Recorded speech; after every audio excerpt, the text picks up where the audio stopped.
NCERT exercise के जो बचे हुए क्वेश्चन है वो है 9 से स्टार्ट। इसके ऊपर वाले मैंने उस लास्ट क्लास में करा दिए थे, तो जिसके पास नहीं है मैं बता दूंगा, वो रिकॉर्डिंग भी भेज दूंगा। अभी आप 9 ऑनवर्ड 17 तक करा रहा हूँ, ध्यान से सुनना, क्योंकि ये वाले इसमें कुछ क्वेश्चन अच्छे भी।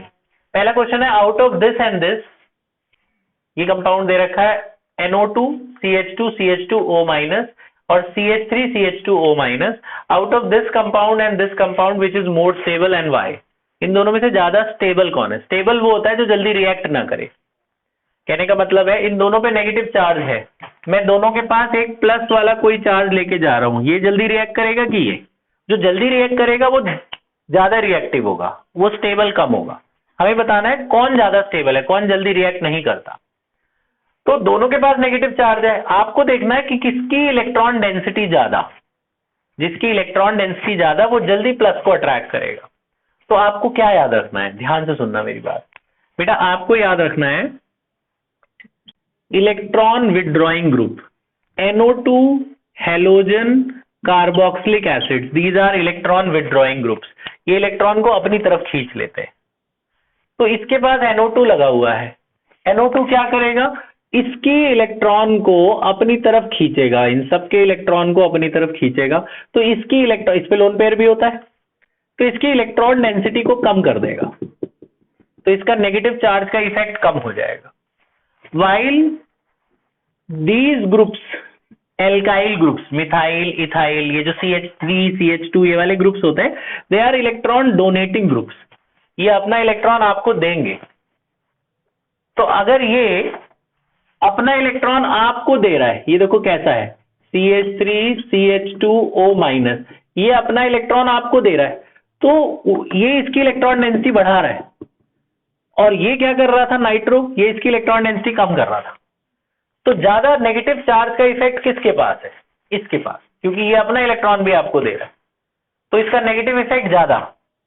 तो जल्दी अट्रैक्ट पॉजिटिव को ये करेगा कि ये करेगा ना, क्योंकि इसके पास नेगेटिव चार्ज ज्यादा है। तो जल्दी अट्रैक्ट, जल्दी रिएक्शन किसके पास होगी? इसके पास। तो ये कम स्टेबल। तो ज्यादा स्टेबल कौन? ये ज्यादा स्टेबल वो जो जल्दी रिएक्ट ना करे।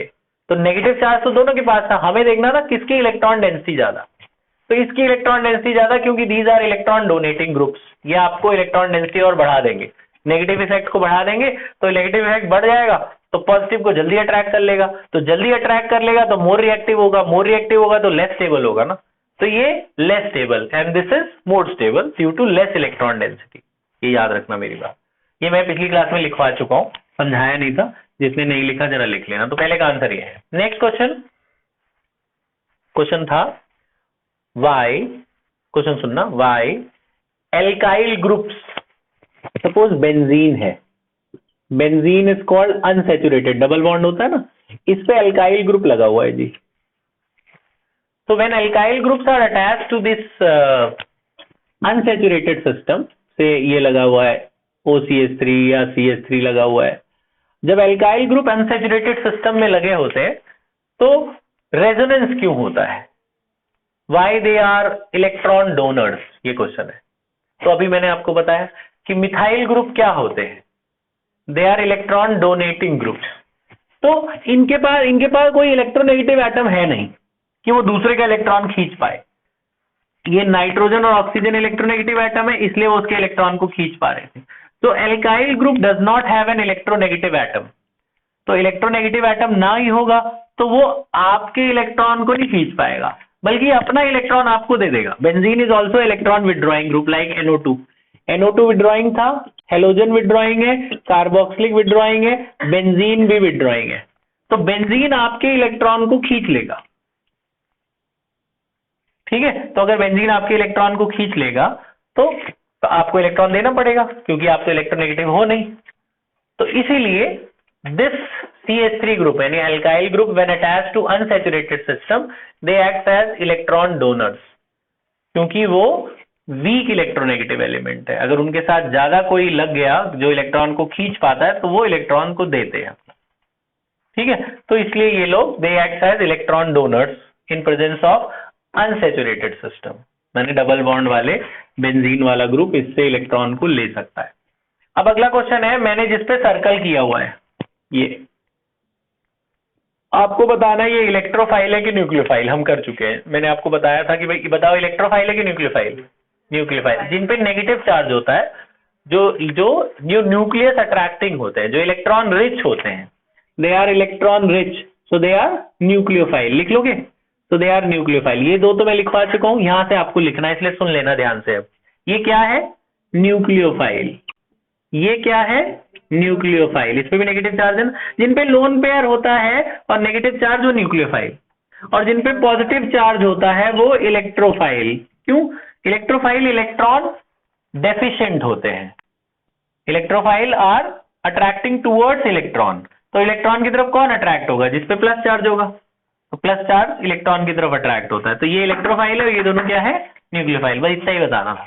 अगला, ये रिएक्शन दे रखी है जी, ये रिएक्शन कुछ बना के बनी बनाई दे रखी है। आपको बोला बताओ ये कौन से टाइप की रिएक्शन है। हमने इस चैप्टर में कुछ टाइप ऑफ रिएक्शंस पढ़ी हैं, आपको बताना है ये कौन से टाइप की रिएक्शन है। तो आप जरा ध्यान से देखो, इसमें क्या हो रहा है? ये सल्फर यहां जा रहा है और इस Br को हटा दे रहा है, यही हो रहा है ना। सल्फर जाके इधर अटैच हो रहा है ना।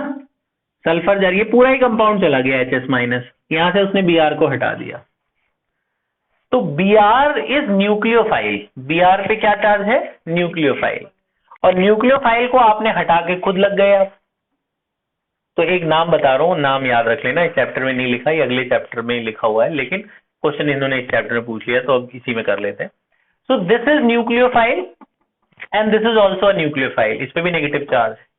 So one nucleophile substituted other nucleophile, so this is called nucleophilic substitution reaction. एक न्यूक्लियोफाइल ने दूसरे न्यूक्लियोफाइल को हटा के खुद लग गया, तो this is called nucleophilic substitution reaction. एक न्यूक्लियोफाइल ने दूसरे को सब्स्टिट्यूट कर दिया। याद रहेगा? लिख लेना यहां बाद में, बस आपको रिएक्शन का नाम बताना। नेक्स्ट, यहां क्या हुआ? यहां ये पूरा गया है, डबल बॉन्ड तोड़ के एक जगह H लग गया, एक जगह Cl। आप देखो इस कार्बन पे Cl लगा है, दूसरे कार्बन पर H लगा है, यही हुआ है। दूसरे कार्बन देखो, 2 H थे, कितने H हो गए? 3। और इस कार्बन पे Cl लगा है, इसको ऐसे लिखना चाहिए इनको, एक जगह Cl लगा है, एक जगह H लगा है ना। ठीक है, एक जगह H लगा है और दूसरी जगह क्या लगा है? Cl लगा है। तो दिस इज कॉल्ड, ये भी न्यूक्लियोफाइल है। Cl माइनस क्या होता है? न्यूक्लियोफाइल। तो यहाँ न्यूक्लियोफाइल ऐड हुआ है, तो इसे बोलते हैं न्यूक्लियोफिलिक एडिशन रिएक्शन। यहाँ ऐड हुआ है ना पूरा, सब्स्टिट्यूट नहीं हुआ है। इधर सब्स्टिट्यूट हुआ था, एक को हटा के दूसरा लगा, तो this is nucleophilic substitution and this is nucleophilic addition, add हो गया। नेक्स्ट, ये आपको दिख रहा होगा, Br हटा है और H भी हटा है। देखो यहां से H हटा, H और OH मिलके क्या बन गए? वाटर, और Br अलग हट गया, है ना। ठीक है, इसमें कोई न्यूक्लियोफाइल जाके लगा नहीं है ना। तो इसको क्या बोलेंगे? इसको बोलेंगे, देखो इसमें से हाइड्रोजन हटा है और इसमें से हेलोजन भी हटा है। नाम याद रखना, removal of hydrogen and removal of halogen का एक वर्ड है, बड़ा वर्ड है, उसको मैं लिख देता हूं। इसका नाम है जी डिहाइड्रो हेलोजनेशन। माने जब पानी हटाते हैं ना, जैसे पानी की हमें कमी हो जाती है तो हम क्या बोलते हैं? डिहाइड्रेशन हो गया। हाइड्रेशन माने वाटर, डिहाइड्रेशन माने रिमूवल, आपकी बॉडी से पानी कम हो गया, डिहाइड्रेशन। हेलोजन हटता है तो बोलते हैं डीहेलोजनेशन। डीहेलोजनेशन माने रिमूवल ऑफ हेलोजन। हाइड्रोजन हटता है बोलते हैं डीहाइड्रोजनेशन। हाइड्रोजन हटता है, डीहाइड्रोजनेशन। अब इसमें से हेलोजन भी हटा है, यानी Br भी हटा है, और हाइड्रोजन भी हटा है, तो डीहाइड्रोहेलोजनेशन। ठीक है, हेलोजन हटा, हाइड्रोजन भी हटा, याद रहेगा। नेक्स्ट, यहां क्या हुआ? पानी निकला है और Br जाके लगा है। पानी निकला है ना, तो इसको बोलते हैं डिहाइड्रेशन। पानी निकल गया ना इसमें से, तो इसको क्या बोलेंगे? डिहाइड्रेशन। ठीक है, और इसमें देखा जाए तो Br भी जाके लगा है, तो इसको आप ये भी बोल सकते हो न्यूक्लियोफिलिक सब्स्टिट्यूशन। Br एक सब वो है न्यूक्लियोफाइल, OH भी एक न्यूक्लियोफाइल है, OH हट के Br जाके लगा है, इसको आप ये पहला वाला वर्ड भी बोल सकते हो, दोनों के लिए वैलिड है ये। इसको न्यूक्लियोफिलिक सब्स्टिट्यूशन भी बोल सकते हो, और पानी निकला है तो डिहाइड्रेशन। बात समझ में आई? नेक्स्ट 12.15, ये दो पेयर दे रखे हैं, आपको बोला बताओ कौन सा आइसोमर है ये। हमने आइसोमर करे थे ना उस दिन बहुत सारे, structural isomer, stereo isomer, geometrical isomer, position isomer, functional group isomer, ये सारे आइसोमर करे थे रिकॉर्ड ऑनलाइन। बताना कौन सा आइसोमर है ये, कौन सा आइसोमर है ये। आप देखो यहाँ कीटोन लगा है 1 2 3 पे, थर्ड पे लगा है, और इधर कीटोन 1 2 सेकेंड पे लगा है। Position of functional group is different, तो पोजीशन आइसोमर। दोनों में है तो कीटोन ही, बस उसकी जगह बदल गई, इधर तीसरे कार्बन पे लगा, इधर कौन से कार्बन पे लगा है, दूसरे पे। तो कौन सा आइसोमर, पोजीशन आइसोमर। लिख लोगे, मैं इसलिए सुना बता रहा हूँ, लिख लेना भी, कौन सा आइसोमर है, पोजीशन, बस नाम बताना है ये। Very good. याद है एक में डायगोनल सेम होता है, एक में नहीं होता, ये वही वाला है। एक में डायगोनल सेम दिखाना है और एक में नहीं दिखाया इन्होंने। एक में देखो डायगोनल सेम है और एक में नहीं है। जिसमें डायगोनल सेम होता है उसे क्या कहते हैं, ट्रांस, इसको क्या कहते हैं, सिस। ये आइसोमर कौन सा होता था, ज्योमेट्रिकल आइसोमर। ये कौन सा आइसोमर है, ज्योमेट्रिकल आइसोमर। आया? नेक्स्ट, यहां पे देखो एक में डबल बॉन्ड है, एक में नहीं है। डबल बॉन्ड घूम, बाकी पूरा तो सेम ही है। तो जब डबल बॉन्ड शिफ्ट हो, डबल बॉन्ड चेंज हो, एक का प्लस इधर चला है, डबल बॉन्ड रोटेट हो रहा है, तो जब डबल बॉन्ड रोटेट होता है तो उसे रेजोनेंस कहते हैं। तो ये क्या है, रेजोनेंस। इसमें क्या डबल बॉन्ड हटा है, एक पे लोन पेयर इन्होंने दिखाया नहीं है, यहाँ लोन पेयर बढ़ गया, तो यहाँ से डबल बॉन्ड इधर चला गया, डबल बॉन्ड आगे शिफ्ट होकर लोन पेयर बन गया, तो इसे क्या बोलते हैं, रेजोनेंस। नेक्स्ट, ये 4 रिएक्शन दे रखी है, आपको बताना है होमोलिसिस है कि हेटेरोलिसिस। जो लोग आए थे, देखो इसमें सब में बॉन्ड टूट रहा है, यहाँ बॉन्ड टूट रहा है, देखो बॉन्ड टूट के अलग अलग होंगे, है ना। तो जिनको याद होगा, होमोलिसिस में क्या होता था कि एक बॉन्ड कितने इलेक्ट्रॉन से शेयर करके बना होता था, 2। तो होमोलिसिस में क्या होता है, बॉन्ड टूट जाता है, एक इलेक्ट्रॉन ये ले लेता है, एक वो ले लेता है। यहाँ यही हुआ है ना, एक इलेक्ट्रॉन इसने ले लिया, एक इलेक्ट्रॉन जो शेयर किए थे उन्होंने आपस में आधे आधे बांट लिए। तो आपको बोला है इसने कि भैया बताओ कि होमोलिसिस है कि हेटेरोलिसिस है, और show arrow notation also, arrow बना के दिखाओ। तो कैसे दिखाते हैं होमोलिसिस, अगर आपने पढ़ा हो इस चैप्टर को पढ़ लेना। आधी एरो इधर दिखाते हैं, आधी एरो इधर दिखाते हैं, मतलब आधा इलेक्ट्रॉन इसने ले लिया, आधा इसने ले लिया, और यहाँ आप ब्रैकेट में लिखेंगे क्या हो रहा है, होमोलिसिस हो रहा है जी। इसमें क्या हो रहा है, होमोलिसिस, ठीक है। और जिसमें आपका